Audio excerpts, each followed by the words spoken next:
If they understand why are we doing whatever we are doing, then we can connect to all these young people, because when young people, intelligent people, they want to know why am I doing this. Yes. No? It's not just blind faith.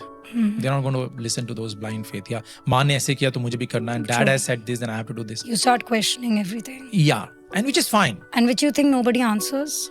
Because people, they don't understand. They don't know. Even if the thing is right, they don't know how to convey to us. But many times you cannot know everything also. Okay. But that doesn't mean that practice is wrong. Yeah, even to the extent, जब नया प्यार होता है, you don't understand the person. Yeah. तब love में भी प्यार ज़्यादा होता है. When you know the person, maybe many times on a lighter note, you know how it works. When a child is born, वो माँ को जानता नहीं है. It is the body attachment. There's love is beyond all this. So as Gurudev says very nicely, says कुछ जान के चलो, कुछ मान के चलो.